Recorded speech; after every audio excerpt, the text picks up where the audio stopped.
अंधारा हुआ पिताश्री को आने दीजिए, उन्हें आंख भर के देख लेने दीजिए, फिर आप जो कहेंगी हम खा लेंगे। फिलहाल हम और कुछ भी नहीं जानते हमारे पिताश्री के अलावा। ये खलीता संभाजी के हाथ में पहुंचना चाहिए। एक बार संभा इसको पढ़ ले, बस समझ लो हमारा काम हो गया। खलीता भेजे हुए बहुत समय हो गया है अंबीराव, अभी तक युवराज को यहाँ होना चाहिए था। युवराज जी, अब कुछ मत कहिए, हम पिताश्री से मिलने जा रहे हैं। हाँ जाइए, लेकिन गोसावी का दिया गया खलीता तो देख लीजिए। गोसावी का खलीता? जी।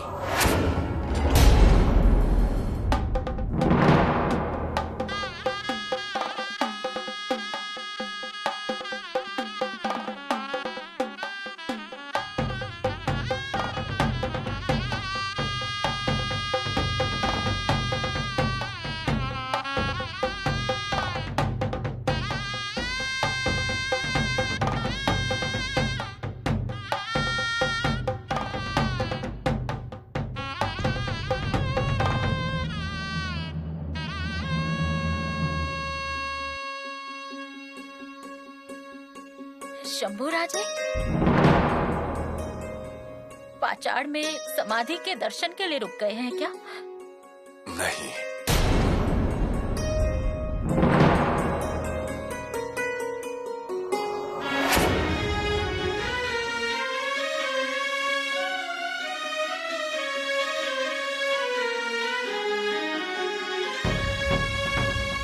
बंद। एक बात ध्यान में आई आपके? कौन सी? ना महाराज श्रृंगारपुर में रहने के लिए गए, ना युवराज पन्हाला किले पर महाराज से मिलने गए। इसलिए आज के इस विजय उत्सव में खुशी में वो शामिल नहीं हैं। हाँ, बात समझ में आ रही है। हमें तो हैरानी हो रही है, ऐसा हुआ ही कैसे? महाराज जी के लौटते समय युवराज जी से अवश्य मिलेंगे, ऐसा ही हमारा अंदाजा था। और आपका अंदाजा गलत ठहरा, अर्थात गलत ठहरा वो हमारे लिए लाभदायक है। कोई सुन लेगा, सब कुछ हम पर पलट जाएगा। पर कुछ भी पलटने वाला नहीं है। अब मेरा अंदाजा गलत नहीं ठहरेगा, देखना। आमतौर पर सामान्य स्थिति में दिग्विजय के बाद महाराज श्रृंगारपुर में पुत्र से मिलने के लिए रुकेंगे नहीं, या फिर महाराज का संदेशा मिलने के बाद युवराज अपने चलते हुए काम छोड़कर महाराज से मिलने नहीं जाएंगे। इसका मतलब महाराज के मन में युवराज के लिए गुस्सा है, और युवराज भी महाराज से मिलने नहीं गए, इसका मतलब उनके मन में भी गुस्सा है। परंतु आपका ये किंतु परंतु का तर्क बाप बेटे के प्यार के आगे टिकने वाला है क्या? टिकेगा, टिका के रहूंगा, देख लेना आप। दोनों के बीच कहीं ना कहीं दूरियां पैदा हुई है। अब हमारा काम बस इतना है कि इस दूरी को कम नहीं होने देना है। युवराज से मिलने के लिए आप श्रृंगारपुर में रुकेंगे ऐसा लग रहा था हमें। हमारी भी वही इच्छा थी, फिर हमने सब सोच समझकर पनहलगढ़ पर रुकने का फैसला किया। फिर युवराज आपसे मिलने आए थे क्या? नहीं। मतलब आप युवराज से मिले बिना ही चले आए? हमने उन्हें संदेशा भेजा था, युवराज समय पर आए नहीं। हमारी फौज थकी हुई थी, घर जाने के लिए तरस रही थी, फिर हमें भी वहां से निकलना पड़ा। युवराज ने भी ऐसा क्यों किया? संदेश मिलते ही फौरन मिलने के लिए आ जाना चाहिए था। ये सवाल अगर आप युवराज से पूछेंगी तो अच्छा होगा।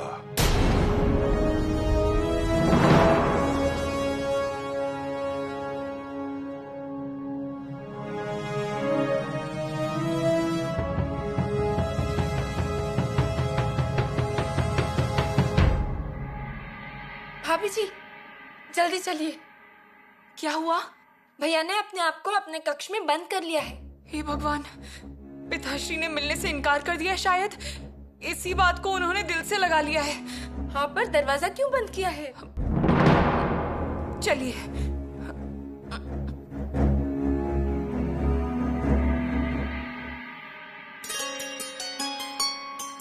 इस बार आपने बहुत बड़ी जीत हासिल की है।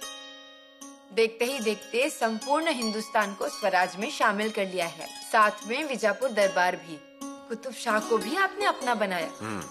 यहाँ पर भी हमने आपके द्वारा बताए हुए तौर तरीके से ही कामकाज किया, स्वराज्य को संभाला। उस बारे में हम आपसे बाद में बात करेंगे। और खास तौर पर आपको बाल राजे की प्रशंसा करनी होगी। ऐसा? वो किस लिए? बाल राजे अब दरबार में आते हैं, लोगों के साथ न्याय भी करते हैं। बहुत ही कम समय में उन्होंने न्यायदान में बड़ी समझदारी दिखाई है। वाह! अब इस काम में भी आपको उनकी मदद मिलेगी। पिता के कामकाज में उनके बेटे हाथ बटाएं, इससे बड़ी बात और क्या हो सकती है एक पिता के लिए। हम उनकी प्रशंसा जरूर करेंगे। और हाँ, आपने भी अपनी जिम्मेदारी बखूबी निभाई है, कुछ बातों को छोड़कर।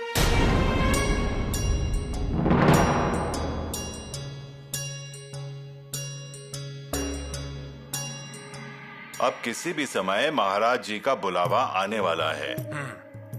उनकी गैरहाजिरी में यहाँ क्या हुआ, कौन से जरूरी फैसले लिए गए, हमारा आपस में कोई वाद विवाद हुआ क्या या नहीं हुआ, इस बारे में सवाल पूछे जाएंगे। इसके साथ महारानी जी ने युवराज जी के संदर्भ में जो भी शिकायत के संदेशे भेजे थे, वो महाराज जी को मिलने की वजह से इसके बारे में सवाल पूछे जाएंगे। इसलिए तीनों का उत्तर समान होना चाहिए। मैं मानता हूँ। हमें भी मंजूर है। और एक बात, कचहरी का हर एक शब्द महत्वपूर्ण है, इसलिए युवराज के विरुद्ध बोलते समय कौन किस मुद्दे पर बात करेगा, ये पहले तय करना जरूरी है। मिसाल के तौर पर लगान माफी के बारे में पूछताछ की कार्यवाही, ये मेरे अधिकार का विषय है, इस बारे में मैं बात करूंगा। और स्वतंत्र अश्वदल निर्मिति, ये मुद्दा मोरोपंत के अधिकार में आता है। स्वतंत्रता स्थापना के विषय में बात तो हम करेंगे ही। राहु जी, जांच पड़ताल के समय आए हुए सबूतों के बारे में आप बात करिएगा। जिस जिस प्रकार से घटनाएं हुई हैं, उस हिसाब से उन्हें पेश करेंगे। मतलब बताने में भी तालमेल रहेगा और बताने में भी कोई परेशानी नहीं होगी। एक बात ध्यान में रखिएगा, मंत्रिमंडलों के एकजुट होकर लिए हुए सारे फैसलों को महाराज जी नजरअंदाज नहीं कर सकते हैं।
पिताश्री, आपने ऐसा बर्ताव क्यों किया?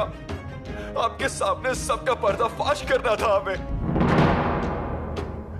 आपने हमारे इरादे को ही चूर चूर कर दिया। हमसे मिले बिना ही आप चले गए। अब हम किससे कहें, बताओ?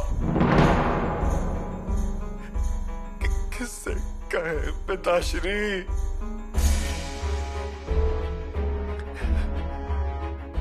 हमने आपकी हर एक बात मानी, फूल की तरह मानते गए, उसके अनुसार बर्ताव किया, सब कुछ वैसे ही किया।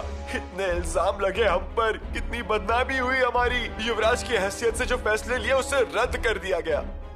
शिकायत का एक टुकड़ा तक भेजा गया हमने आपको, क्योंकि हमारे पिताश्री मुहिम पर है, रणभूमि पर उनका ध्यान न बटे, इसीलिए हमें लगा था आपको मिलकर सब बताएंगे, आपकी गोद में आकर अपने दिल की सारी बातें बोलेंगे।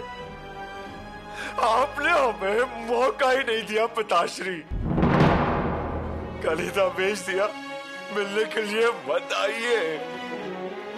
क्यों क्यों पिताश्री क्यों? ये बात हमें बिल्कुल पसंद नहीं आई, बिल्कुल भी नहीं। युवराज, युवराज दरवाजा खोलिए।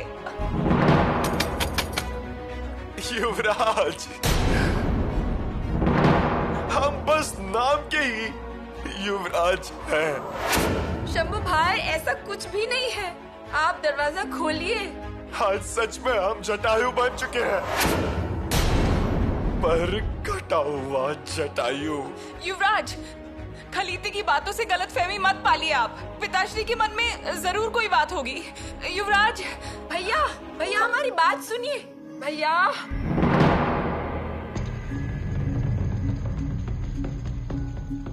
हमारे स्वराज्य के लिए हमने ये दक्षिण की मुहिम को हाथ में लिया था। माँ भवानी के आशीर्वाद से बड़ी सफलता हासिल हुई है। हाँ, पर इस जीत में जैसे रणभूमि पर खून बहने वाले हर एक सैनिक का अधिकार है, वैसे ही स्वराज्य के कामकाज अच्छी तरह से चलने वाले आप जैसे प्रबंधकों का भी है। हर इंसान ने अपनी भूमिका बहुत अच्छे से निभाई। मोरोपंत पेशवे, विदर्भ की आपकी जीत, उस बारे में हम क्या और कितना कहें, हमें बहुत खुशी हुई। राहुल जी सोमनाथ, सिद्धि कासिम और सिद्धि रफूल, इनके बीच चलने वाले विवादों को आपने बखूबी समझा और इसका हमें कैसे फायदा होगा ये भी अच्छे से समझा। बहुत अच्छे। सिद्धि रफूल को शरण देने का ये फैसला हमें आगे जाकर बहुत फायदेमंद साबित होगा। हम तो धन्य हो गए महाराज। महाराज जी, आपकी प्रशंसा के 2 लफ्ज सुनने को मिले, हमारा जीवन सफल हो गया। अनाजी पंत जी, आपको दी हुई जिम्मेदारियां आपने बखूबी निभाई हैं। जल्द ही हम दक्षिण मुहिम के विवरण आपके सामने पेश कर देंगे। प्रहलाद पंत के साथ इन सब की प्रविष्टियां कर दीजिए। जो आज्ञा। स्वराज्य की सीमाएं अब बढ़ गई हैं। पहले से 3 गुना अधिक बढ़ गया है हमारा स्वराज्य, और उसी के साथ हम सब पर की जिम्मेदारियां भी बढ़ गई हैं। इसलिए अब छोटे छोटे वाद विवादों में, निजी झगड़ों में ज्यादा ध्यान मत दीजिए। इस दक्षिण मुहिम के बाद हमारी दूसरी मुहिम होगी, वो उत्तर की ओर की, और इस दक्षिण मुहिम के लिए हमने जितनी तैयारी की थी उससे ज्यादा तैयारी करनी होगी हमें उत्तर की मुहिम के लिए। इस सब के बारे में हम आगे चलकर विस्तार में बात करेंगे। अभी के लिए बस इतना ही।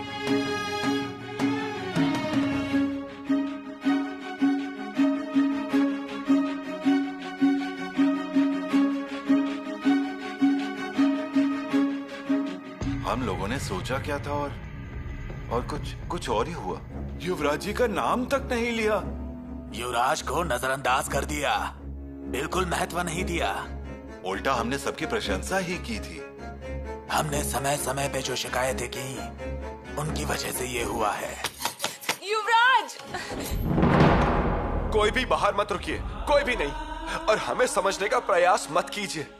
जो कुछ समझना है वो हम खुद ही समझ लेंगे। युवराज, आपको जो करना है ना आप यहाँ मेरे सामने कीजिए, पर यूं अकेले मत बैठिए। हम अकेले कहाँ हैं? हमारे साथ अपमान है, तिरस्कार है, और साथ में पिताश्री का खलीता भी तो है। मिलने मत आइए ऐसा कहकर। युवराज, भैया भैया हमारी बात सुनिए, दरवाजा खोलिए। महाराज, ऐसा क्यों किया आपने? जिन्होंने शंभू राजे के विरोध में बदनामी की आग लगाई, उन्हीं लोगों की प्रशंसा की आपने। वो स्वराज्य के मंत्री हैं, उन्होंने अच्छे से सारे कामकाज किए, इसलिए प्रशंसा के हकदार हैं ही वो। हमारे शंभू राजे ने इतनी मुहिम की योजनाएं बनाई, उन्हें वहां श्रृंगारपुर भेज दिया गया, फिर भी अश्वदल की स्थापना की उन्होंने।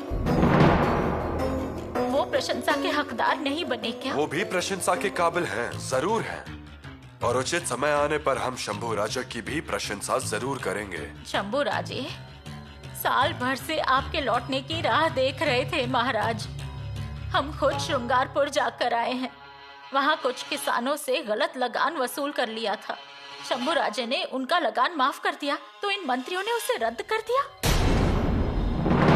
उनसे गलती हो गई होगी। इन मंत्रियों का शंभू राजे को देखने का नजरिया ही गलत है। शंभू राजे ने वहाँ पर कुछ किया तो इन्हें यहाँ परेशानी होने लगती है। शंभू राजे ने अश्वदल की निर्मित की स्वराज्य के लिए ही ना, पर इन मंत्रियों के सवाल जवाब शुरू किससे पूछ के किया, अनुमति ली क्या, पैसे कहाँ से आए, स्वराज्य के पैसे से ये सब किया क्या? कितनी पूछताछ, कितनी शंकाएं। ठीक है रानी जी, हम खुद इस बात की जांच पड़ताल करेंगे। हम उनसे नाराज नहीं हैं, पर आपने उनकी तारीफ करके तरफदारी की, इस बात पर गुस्सा है हमें। रानी जी, ये सिर्फ आपको ही नहीं, वहाँ उपस्थित हर किसी को यही आशा होगी कि कुछ भी करके शंभू राजा की बात सामने आए, मतलब विचार विमर्श कर सकते हैं। उन सभी लोगों को हम अच्छे से पहचानते हैं और एक बार अगर चर्चा शुरू हुई तो हमारे मंत्रिमंडल सारे सबूत सामने रख देंगे। शंभू राजा को फिर से आरोपी बनाकर खड़ा रहना पड़ेगा और ये सारी बातें हमने टाल दी क्योंकि हमारे शंभू राजा गलती कर नहीं सकते, ऐसे हमारे अंदर के पिता चीख चीख कर हमसे कह रहे हैं। हाँ, पर छत्रपति की हैसियत से हमारे मंत्री ने जो उत्तम काम किए हैं उसके लिए उनकी प्रशंसा करना जरूरी था। हमें आपकी राजनीति समझ में नहीं आती और उस बंद दरवाजे के पीछे हो रही चर्चाएं भी समझ नहीं आती। हमारी समझ में बस इतना ही है कि हमारे बेटे और हमारी बहू वो दुखी हैं। पुतला रानी जी, एक बात ध्यान में रखिए, कुछ भी हो जाए पर शंभू राजा हमारे हैं और अपनों को कभी भी समझाया जा सकता है। अपने अपने कहकर हमेशा से अपनों पर ही अन्याय हो रहा है। ठीक है, हम शंभू राजे को समझा देंगे। समझाइए ही, देर होने से पहले। पुतला रानी जी, अब राजकरण का विषय निकला है तो एक बात ध्यान में रखिएगा, शंभू राजे युवराज हैं और वो युवराज ही रहेंगे, परंतु ये मंत्री आज उस पद पर हैं, कल रहेंगे या नहीं किसे पता। ये सिर्फ आने वाले समय और उनका प्रदर्शन ही तय करेगा। बड़ा दुख हुआ था हमें जब हमें पता चला था कि आपको रायगढ़ से बेदखल कर दिया गया, यहाँ तक कि आपके हाथ से तलवार भी छीन ली। हम आपको पूरा पूरा इंसाफ दिलाएंगे, ये दिलेर खान का वादा है। युवराज, खोलिए ना दरवाजा। माँ भवानी, अब आप भी कुछ करिए, बस किसी तरह युवराज दरवाजा खोल दे। युवराज!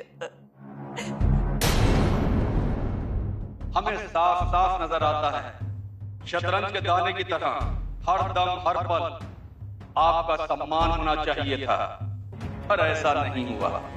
आपके हिस्से में अपमान आया, सिर्फ अपमान। युवराज, आपका एक खलीता आपकी मदद के लिए काफी है, ये हमारा आपसे वादा है। युवराज! भैया ऐसे गलत विचार मन में मत लाइए। देखिए भाभी जी बाहर कब से आपको दरवाजा खोलने के लिए कह रही हैं। दरवाजा खोलिए भाई। युवराज, हम आपके पैर पड़ते हैं, आप बाहर आ जाइए।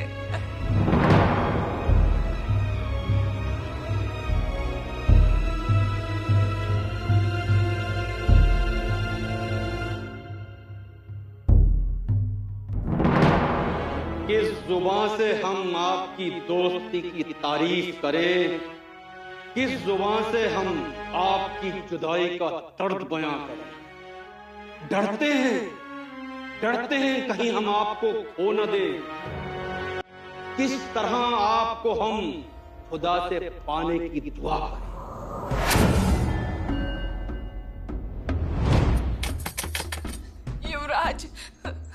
युवराज खोलिए ना दरवाजा।